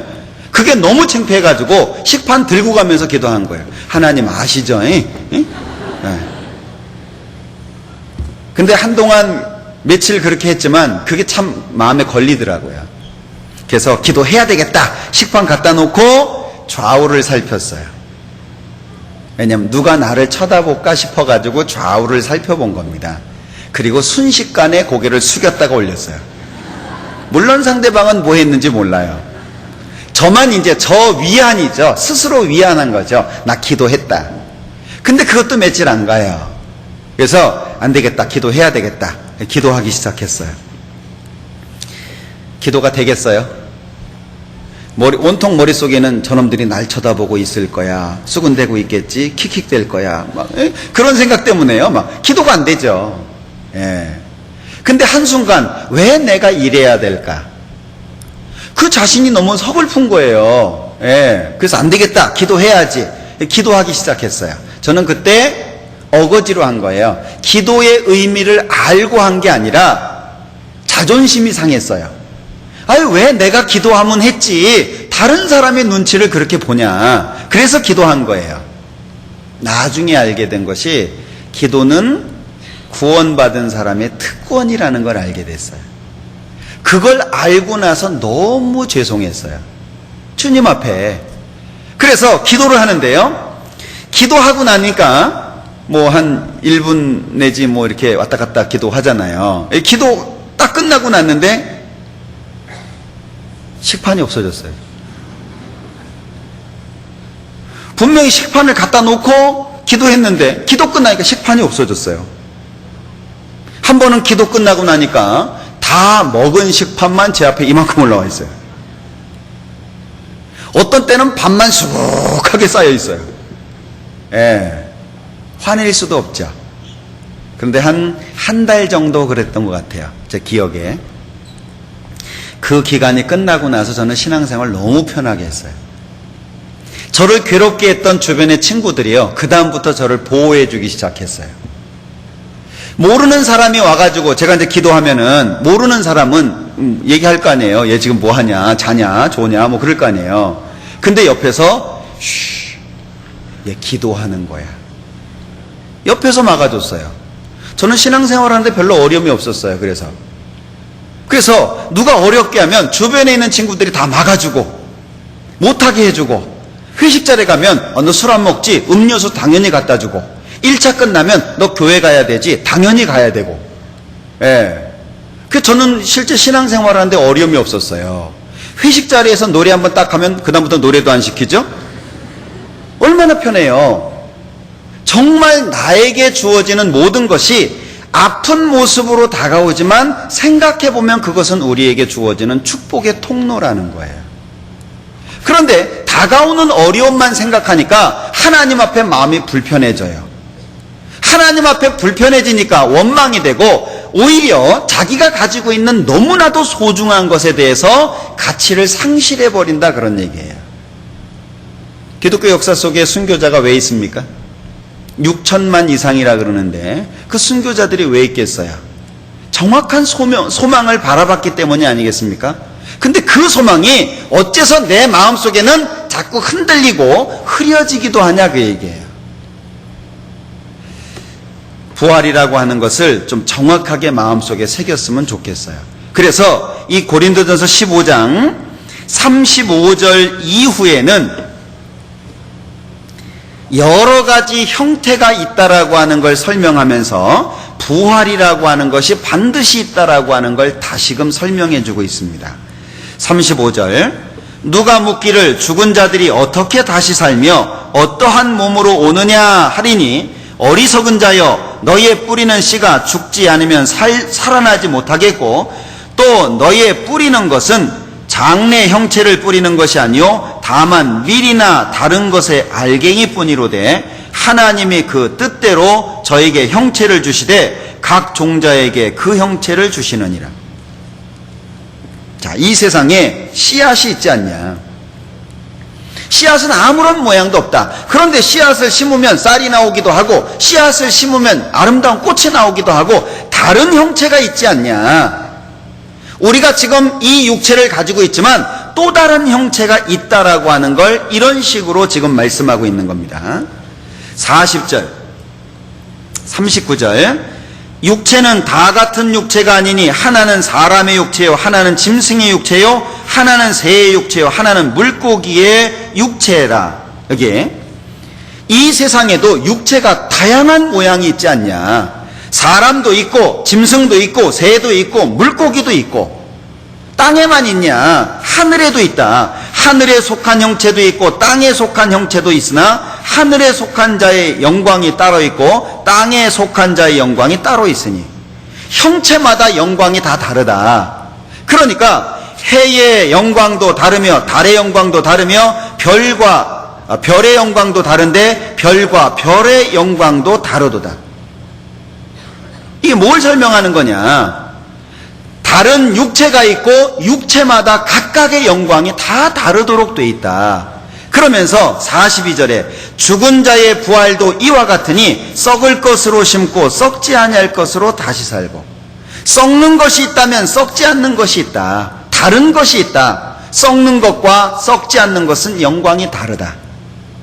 43절, 욕된 것으로 심고 영광스러운 것으로 다시 살며, 약한 것으로 심고 강한 것으로 다시 살며, 육의 몸으로 심고 신령한 몸으로 다시 사나니 육의 몸이 있은즉 또 신령한 몸이 있느니라.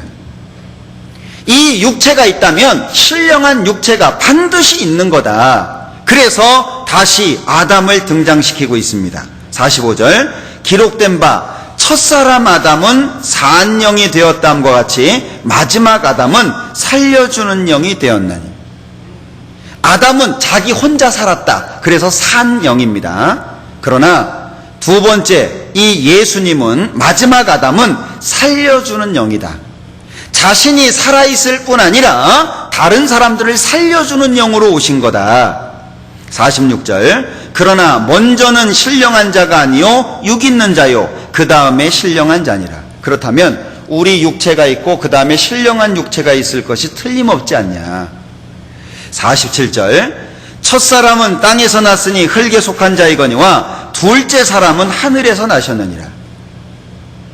자, 48절 무릇 흙에 속한 자는 저 흙에 속한 자들과 같고 무릇 하늘에 속한 자는 저 하늘에 속한 자들과 같으니 우리가 흙에 속한 자의 형상을 입은 것 같이 또한 하늘에 속한 자의 형상을 입으리라. 반드시 구원받은 사람은 하늘에 속한 자 예수님으로 말미암아 신령한 육체를 입게 되는 부활이라고 하는 것이 있다는 거예요. 이 부활이 우리의 마음속에 새겨져 있어야 돼요. 그러면 이 부활하는 신령한 육체는 어떤 상태냐? 51절 이후에 그걸 설명한 거예요. 자, 51절 보라 내가 너희에게 비밀을 말하노니 우리가 다 잠잘 것이 아니요 마지막 나팔에 순식간에 호련히 다 변화하리니 나팔 소리가 나매 죽은 자들이 썩지 아니할 것으로 다시 살고 우리도 변화하리라. 이 썩을 것이 불갑을 썩지 아니할 것을 입겠고 이 죽을 것이 죽지 아니함을 입으리로다. 이 썩을 것이 썩지 아니함을 입고 이 죽을 것이 죽지 아니함을 입을 때에는 사망이 이김에 삼킨 바 되리라고 기록된 말씀이 응하리라. 썩지 않는 몸으로 신령한 몸으로 바뀐다는 겁니다. 그때는 사망을 향해서 소리칠 수 있다는 거예요. 그 뒤에 뭐라고 말씀하고 있죠? 사망아 너의 이기는 것이 어디 있느냐? 사망아 너의 쏘는 것이 어디 있느냐? 멋지지 않아요? 제가 연세 드신 분들 은빛 장년에 제가 이렇게 들어가 보면 주제가 거의 건강이에요. 거의 주제가 건강이에요. 특히 몸이 많이 아프신 분들은 조심하는 것도 많고, 건강. 제가 아는 한 분은 하루 일과가 세 군데의 그 치료기 전시하는 데를 돌아다니시는 거예요. 그 온열 치료기 뭐 이런 거 파는 데 있잖아요. 그러면 이렇게 누워볼 수 있도록 이렇게 만들어 놓은 데 있잖아요. 한 군데 가서 한 2시간. 눈치 보이니까 나와가지고 또 다른 데 가가지고 한 2시간. 그리고 그 다음에 또 2시간. 그분은 늘 간증할 때마다 나는 허리가 부러진 놈이요. 그 말이에요. 진짜 허리가 부러지신 분이에요. 사고로. 그런데 늘 입에서 나오는 말은 난 허리가 부러졌어. 그게 이유예요. 오래 앉아있지도 못하고 그래서 말씀을 길게 듣지도 못하고 집회 참석하는 것은 어렵고 항상 입에서 나오는 말이 그 말이에요. 그러면 정말 그분이 구원을 받아서 부활 때 주님 앞에 서게 된다면 어떨 것 같습니까? 너무나도 수치스러울 거예요. 너무나도 부끄러울 거예요. 우리가 이 세상을 살아가는 데 있어서 아픔 그거 아무것도 아니에요. 까짓거 아파서 어쨌다고요. 특히 허리 다친 분들은요, 저는 허리를 다친 경험이 있기 때문에 허리 다친 분들이 얼마나 아픈지를 알아요. 그래서 늘 그분들한테 얘기합니다. 그냥 살라고. 그냥 사시라고. 뭐 고치려고 뭐 여기 가가지고 저기 가가지고 막 이거 좋다 저기 좋다 뭐 수십만 원짜리 심지어는 수백만 원짜리 그거 그렇게 좋다고 해가지고 사가지고 몇백씩 되는 거 그냥 한쪽 구석에다가 박아놓고 있잖아요. 신앙은 초월하는 겁니다. 전 개인적으로 그렇게 생각을 해요. 신앙은 초월하는 겁니다. 어렵습니까? 초월하는 거예요. 그게 신앙이에요. 어려워서 불평할 것 같으면 안 믿는 사람하고 똑같죠. 힘들어 죽겠다. 안 믿는 사람도 그렇게 얘기하잖아요.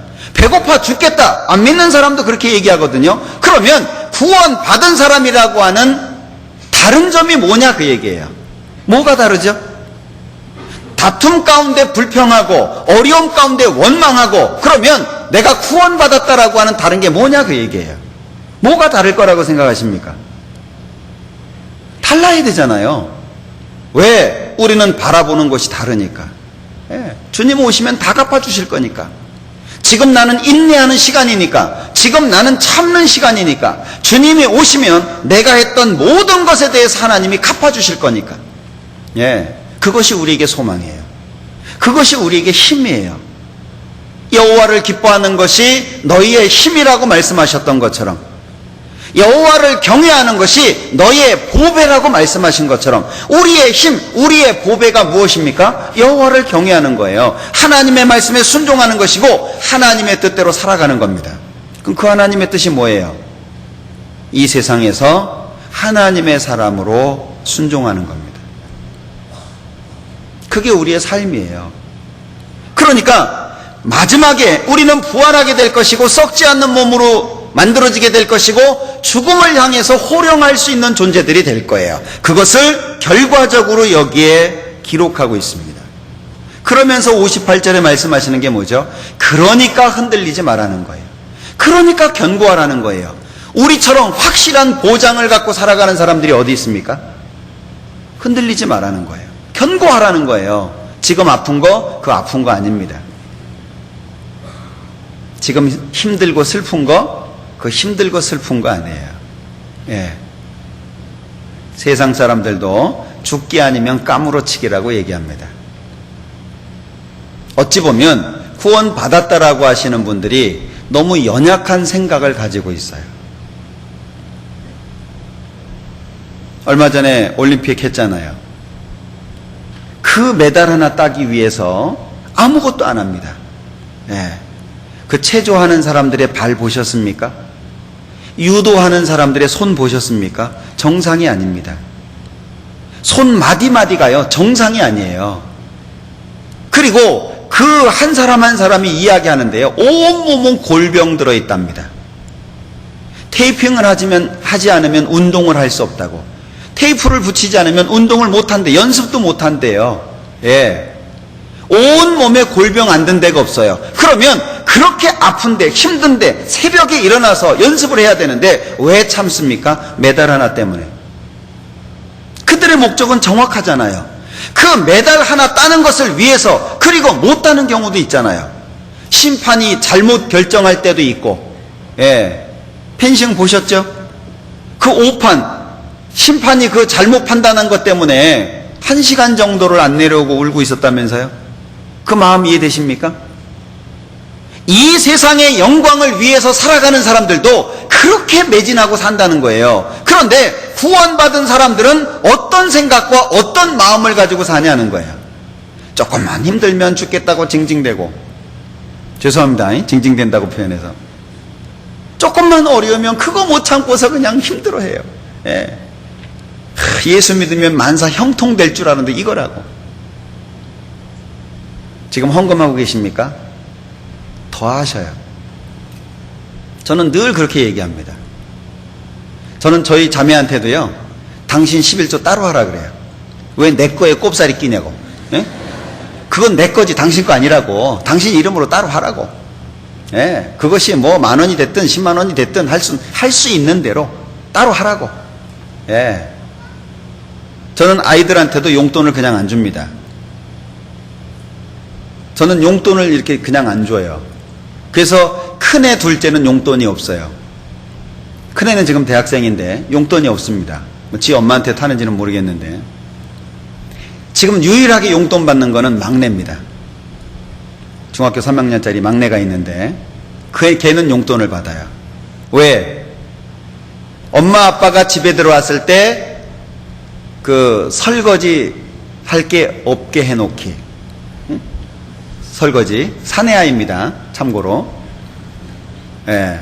그리고 엄마 다리 마사지 해주기, 뭐 이런 거요. 아빠 구두 닦아놓기, 이런 거를 이제 계약을 했어요. 그래가지고 하루에 1,000원씩. 그래서 한 달 31,000원씩 줍니다. 그리고 엄마의 평가에 따라서 옵션이 조금 붙어요. 그러니까 엄마가 잘했다 그러면은 조금 인센티브가 있고, 잘 못했다 그러면은 그냥 31,000원만 나가는 거예요. 그렇게 약속을 했어요. 그래서 지난번에 4만 원을 줬습니다. 엄마 평가가 조금 좋았기 때문에. 예. 왜? 자기가 수고해서 얻어지는 것이라고 하는 걸 알아야 되니까. 돈은 정말 소중한 겁니다. 돈이 큰 거잖아요. 돈이 작습니까? 이 세상에 돈 없으면 못 살아요. 돈 벌기 정말 어렵습니다. 누가 나한테 돈 준다고 뭐 일 시킵니까? 나 말고도 할 사람이 얼마나 많은지 몰라요. 그러니까 정말 어렵게 번다는 걸 알고 그걸 가지고 하나님 앞에 헌금하라고. 네 거니까. 네가 땀을 흘려서 설거지를 했든 구두를 닦았든 네가 땀을 흘려서 얻어낸 것이니까 그걸 가지고 하나님 앞에 헌금하라고. 어렵습니까? 헌금하는데 인색하지 마셔요. 1,000원이라도 더 하셔요. 예, 진짜로. 왜? 여기 말씀하시기를 58절에 그러므로 내 사랑하는 형제들아 견고하며 흔들리지 말며. 우린 소망이 정확해야 돼요. 예수님이 부활하심으로 말미암아서 내가 부활할 것을 보여주셨잖아요. 내가 믿는 것에 확정해 주셨잖아요. 나도 예수님처럼 부활하게 될 겁니다. 우리는 우리가 생각하고 수고한 모든 것에 대해서 주님으로부터 받을 거예요. 그래서 저는 헌금하는 걸 저축한다고 생각합니다. 저금한다고 생각해요. 물론 천국 가서 다시 찾을 거 생각하지 않습니다. 저금한다고 생각하니까 저에게는 헌금은 투자입니다. 투자하는 거예요. 예. 그러니까 하여튼 있는 대로 헌금을 하려고 애를 씁니다. 왜요? 주님이 그 모든 것을 기억하고 있으니까.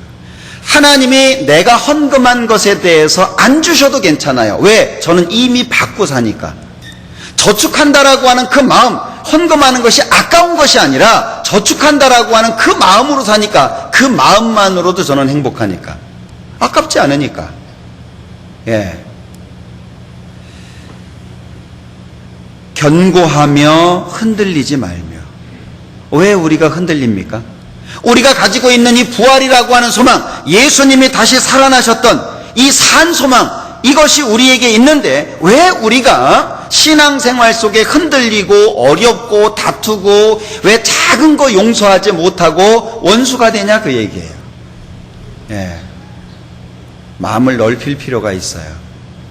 시야를 넓힐 필요가 있습니다. 운전을 하실 때 시내 주행할 때는 의자를 땡기도록 돼 있죠. 운전 잘 못하시는 분들이 많더라고요. 그냥 면허증만 따면 그냥 몰면 차가 운전되는 줄 알고. 예. 시내 운전을 하실 때는 의자를 땡기셔야 됩니다. 왜냐하면 긴박한 상황들이 생기기 때문에 빠른 조치를 하려면 상체가 들려 있어야 돼요. 그런데 장거리 운전을 할 때에는 시야를 멀리 해야 되니까 의자를 조금 뒤로 제칩니다. 장거리 운전을 할 때에는 코앞을 보면 피곤해서 운전 못해요. 멀리 봐야 돼요. 앞에 차까지. 그 운전을 잘하는 방법이에요. 우리는 무엇을 바라봅니까? 나는 어디를 바라봅니까? 내 마음속에서는 무엇이 살아 숨쉽니까? 우린 분명히 앞으로도 어려움을 당할 거예요. 우린 분명히 앞으로도 실패를 경험할지 몰라요. 육신의 질병으로 인해서 고통받을 수도 있습니다. 건강한 사람이 하루아침에 아플 수도 있어요. 우리는 언제 어떤 일을 당할지 알 수 없습니다. 그때 내 마음은 어떨까요?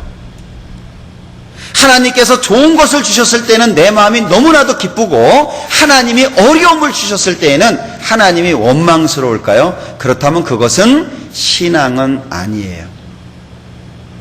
그건 신앙은 아니에요. 신앙은 초월하는 겁니다. 넘어서는 거예요.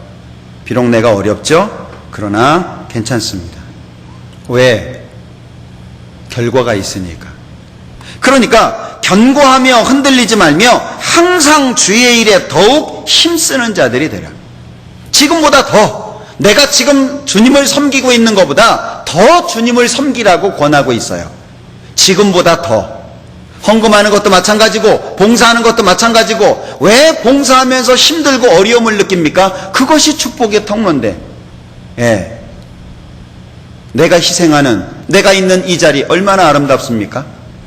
만약에 내가 지금 이 자리에 앉아 있을 수 없다라고 한번 생각해 보셔요. 그럼 우린 무엇을 위해서 살 겁니까?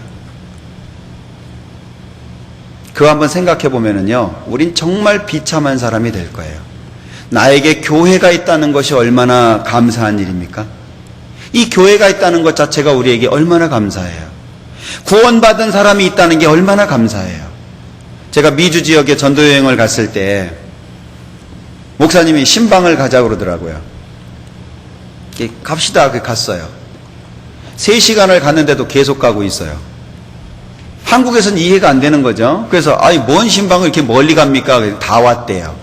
그러더니 한 1시간 반쯤 더 가더니 밥 먹고 가재요. 다 왔다 그래 놓고. 가다가 말고 중간에서 밥을 먹었어요. 총 간 시간이 7시간입니다. 7시간 갔는데 거기 자매님 한 분 사시더라고요. 교제 못했어요. 서로 붙들고 우느라고. 생각해 보셨습니까? 우리 전주교회는 많은 분들이 계시니까 이놈 꼴 보기 싫고 저놈은 못 됐고 요놈은 안 됐고 막 이놈은 빼놓고 막 한 분밖에 없어요. 예. 그때는 전도인도 많이 없었을 때죠. 그러니까 구원받은 사람 만나는 게 너무 그리운 거예요. 한 사람을 만나면은요, 교제를 할 게 아니라 그냥 붙들고 울어요. 그냥 한마디 하고 울고 한마디 하고 울고 막. 예. 헤어지는데 1시간 걸렸어요. 잘 가요 그래놓고 또 붙들고 울고, 예. 잘 가요 그래놓고 또 붙들고 울고, 이번엔 진짜 가요 그래놓고 또 붙들고 울고. 왜? 헤어지기가 너무, 이제 헤어지면 언제 만날지 모르니까. 제가 라스베가스 교회 이렇게 자매 결혼 때문에 한동안 있었는데요. 가서 교제를 해보니까 와서 설교해 주는 사람은 없죠. 유일한 낙은 비디오 테이프예요. 한 달치를 미리 돈을 내는 거예요. 근데 이게 오는 건 기약이 없어요. 돈은 한 달치를 보냈는데 테이프는 기약이 없어요. 오면 오고 안 오면 안 오고, 어떤 때는 2달에 한 번 오기도 하고. 그러면 그 테이프를요 늘어지도록 본대요. 비디오 테이프니까 오래 보면 늘어질 거 아니에요. 그죠? 자, 기도합시다. 왜 이렇게 늘어지는 거죠? 그러도록 듣는다는 거예요. 그렇게 기다리던 비디오 테이프가 왔어요. 너무 흥분된 마음으로 열었습니다. 깨졌어요. 그 깨진 비디오 테이프를 붙들고 하루 종일 울었대요. 그런 마음 느끼십니까? 너무 좋은 환경에 살다 보니까 어느새 우리는 이것이 당연해요. 그러나 한 사람이 없어서 가슴 아파하는 사람들이 있다는 걸 기억하셔야 됩니다. 그런 마음으로 신앙생활하는 사람들이 있다는 걸 기억하셔야 돼요. 우리 인도라고 하는 나라에 우리 교회가 지금 선교를 하고 있습니다. 힌두교 나라죠. 거기는 원래 선교 비자가 없습니다. 지금 6군데 정도 우리 교회 모임이 있습니다. 그런데 벵갈로르라고 하는 남부 지역이죠. 최근에 그 이슬람 사람들이 폭동을 자주 일으킵니다. 그런데 대부분 타켓이 이 기독교인들이에요. 근데 우리 벵갈로르 교회에 지금 한 30명 이상, 한 40명 가까이 식구들이 모이고 있는데, 우리 김요한 목사님이 거기서 지금 선교를 하고 계신데, 최근에도 폭동이 일어났습니다. 예, 구타를 당하는 것으로 끝났지만 아주 긴박한 상황입니다. 그래서 어려워지면 교회당으로 모이라고 광고를 해놓은 상태라 그래요. 문제가 생기면 교회당으로 모이라고 다. 예. 굉장히 긴박합니다. 실제로 인도라고 하는 나라는 많은 사람들이 죽고 있는 형편입니다. 그런 곳에서도 선교하고 있습니다. 우리는 너무 과한 삶을 살고 있다고 생각하지 않습니까? 나는 지금 너무나도 편안한 삶을 살고 있다고 생각하지 않습니까?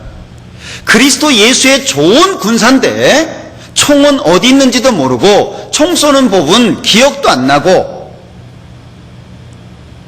전쟁에 대한 생각은 전혀 없고 이 영적인 전쟁 앞에서 우리의 마음이 너무나도 느슨해져 있어서 언제든지 뛰어나가서 싸워야 되는 그런 긴장감을 잃고 사는 것은 아닌지 우리의 마음을 뒤돌아볼 필요가 있다고 생각합니다.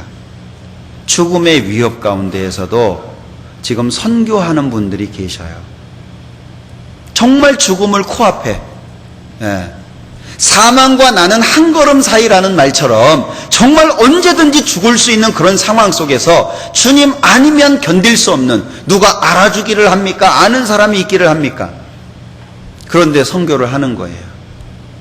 어떤 사람은 자기 일을 포기하고 그 선교를 돕기 위해서 해외에 나가 있는 분도 있고,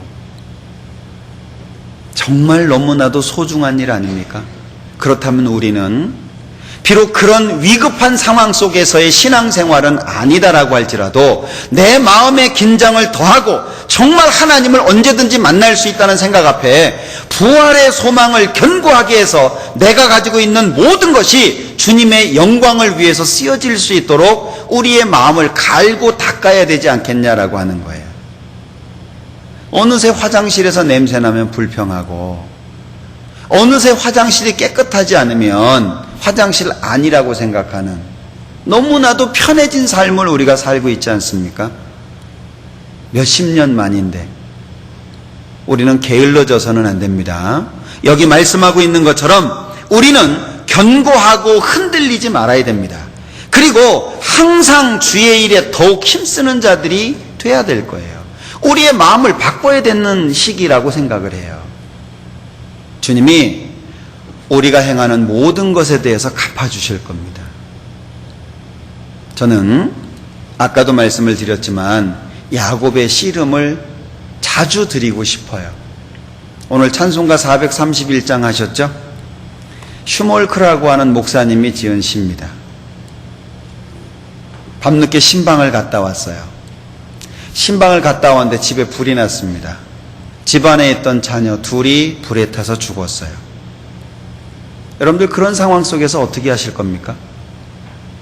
스페포드라고 하는 470장을 쓰신 분 얘기도 드렸습니다마는 한순간에 자식이 넷이 다 죽었어요. 신앙 지킬 수 있겠습니까? 찬송가가 왜 그런 배경을 갖습니까? 그게 신앙이라는 거예요. 신앙은 무엇으로도 막게 못하는 거예요. 죽음조차도 못 막습니다. 육신적인 질병, 경제적인 어려움, 그 무엇으로도 우리가 가지고 있는 신앙은 못 막는다는 거예요. 왜? 부활이 있으니까. 예수님의 죽음과 부활이 있으니까, 확증이 있으니까, 반드시 소망 가운데 이루는 그날이 다가오고 있으니까. 그러니까 죽음도 우리를 못 막아요. 비록 갈등의 시간이 있었습니다. 하나님을 원망하고 하나님 앞에 부르짖고 불평하고, 내가 하나님의 일을 했지 놀러 갔다 왔냐, 왜 내가 하나님의 일을 하는데 자식들 안 지켜주냐, 하나라도 살려줘야 될 거 아니냐, 왜 이런 일을 나한테 하나님 허락하시냐. 그는 한동안 갈등을 했답니다. 그러다가 하나님이 주신 마음으로 인해서 그 마음이 진정되게 됐고, 그리고 쓴 시가 431장입니다. 내 주여 뜻대로 하옵소서. 우리도 그걸 겪지 않겠습니까? 우리의 삶 속에도 그걸 겪지 않겠습니까?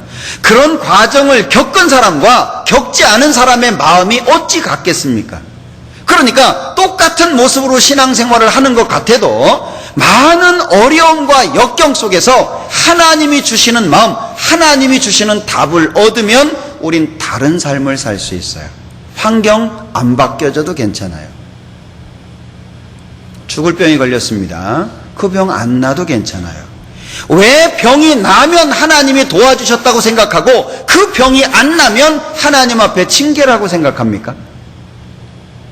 경제적으로 잘 풀리면 하나님의 축복이라고 생각하고 경제적으로 어려워지면 하나님이 복을 안 주신다고 생각하냐, 그 얘기예요. 경제적으로 어려워도 괜찮아요. 육신이 아파도 괜찮습니다. 삶 속에 고통이 있어도 괜찮아요. 누가 나를 미워해도 괜찮아요. 왜? 주님의 답이 내 마음에 있으니까. 그 답을 얻고 살아야 되지 않겠습니까? 그래서 씨름이 필요하다는 거예요. 진짜 어렵습니까? 그 보따리를 하나님 앞에 풀어놓으십시오.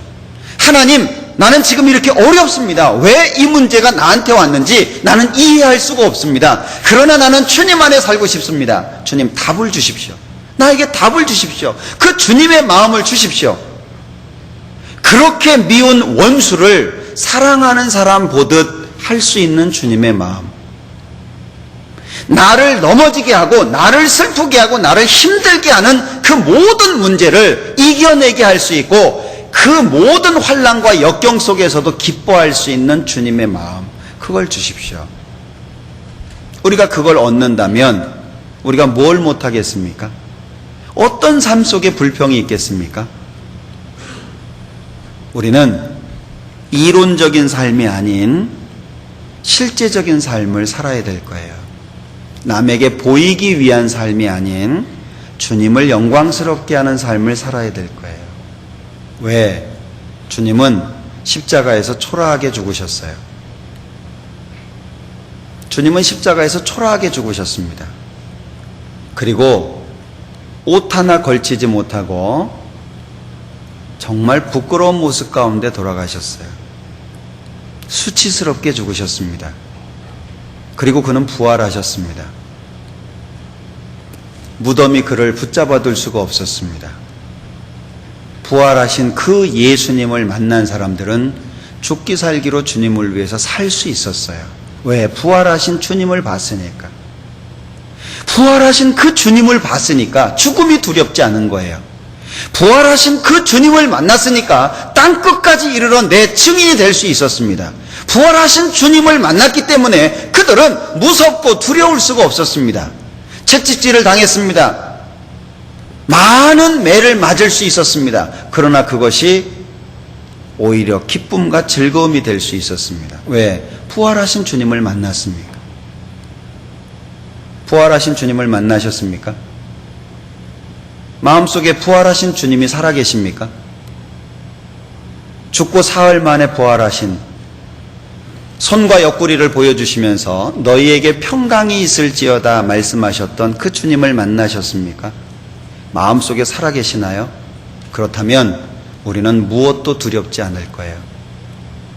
우리는 어떤 상황 속에서도 슬프거나 외롭지 않을 거예요. 왜? 그 주님이 내 안에 살아계시니까. 부활은 나를 살게 합니다. 부활은 나를 힘있게 합니다. 부활은 나를 담대하게 합니다. 부활은 죽음을 초월하게 해요. 우리가 그걸 가졌잖아요. 그거 가지셨죠? 그거 갖고 계시죠? 예. 우리는 부활의 소망을 가진 사람입니다. 이 삶이, 이 세상이 우리를 못 막습니다. 그 표대를 정확하게 하고 살았으면 좋겠어요. 네. 예수님이 내 죄를 용서하기 위해서 십자가에 죽으셨죠? 그것만 있는 게 아닙니다. 우리를 의롭다 하기 위해서 다시 살아나셨어요. 그분이 나와 함께 계셔요. 우리의 발걸음 무엇으로도 못 막습니다. 우리의 삶을 정말 주님의 부활에 두고 담대하게 살았으면 좋겠어요. 우리 모두가 주님 오시는 그날 진짜 주님 앞에서 기쁨과 즐거움 가운데 행복한 마음으로 모두가 섰으면 좋겠습니다. 기도하겠습니다.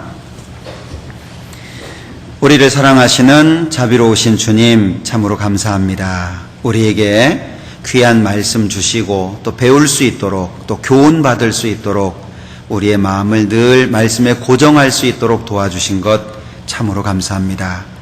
우리 전주교회 모든 형제 자매님들 한 사람 한 사람 일일이 지켜주시고 기억해 주시고 그 모든 환경 가운데에서 도와주시고 이끌어 주시옵소서.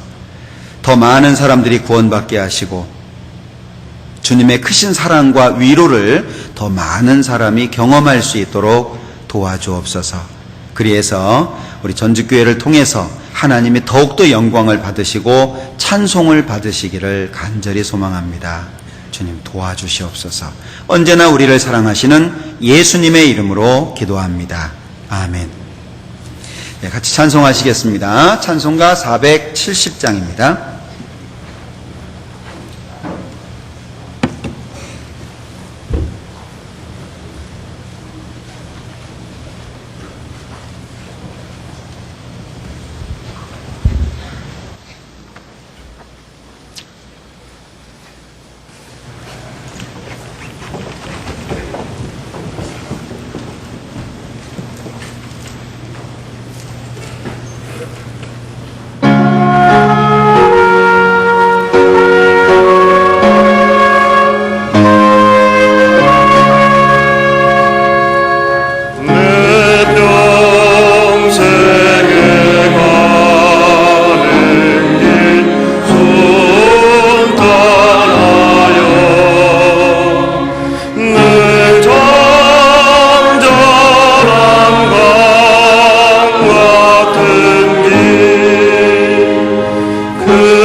안녕하세요.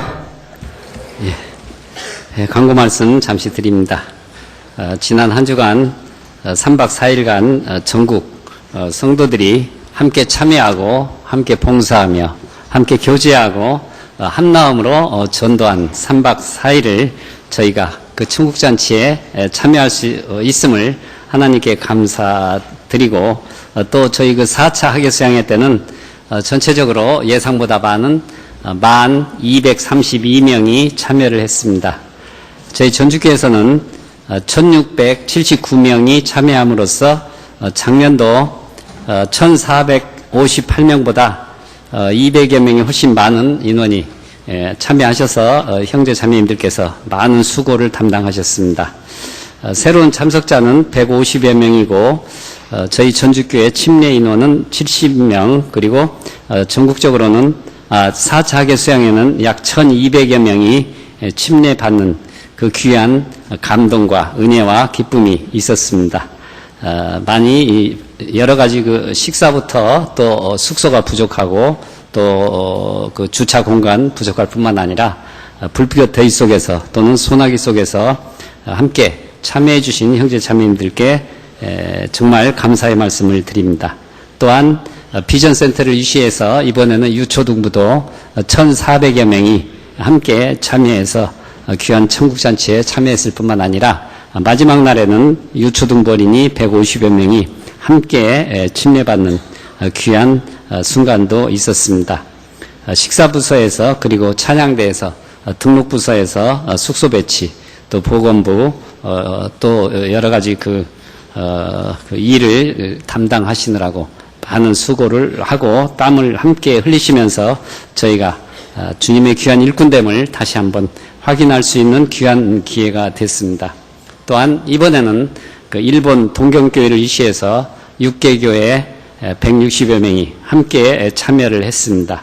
순수한 일본 분들도 51명이 참여하셔서 저희 전주교회 교구별로 함께 교제도 나누고 식사도 했을 뿐만 아니라 한 20여 명이 이번에 새로 전도하는 귀한 은혜도 함께 가졌고 또한 그 이벤트 찬양도 전주교회와 동경교회가 함께 함으로써 전국 성도님들께 크신 그 은혜와 감동 그리고 하나님께 영광을 돌리는 크신 그 귀한 그 기회를 가졌습니다.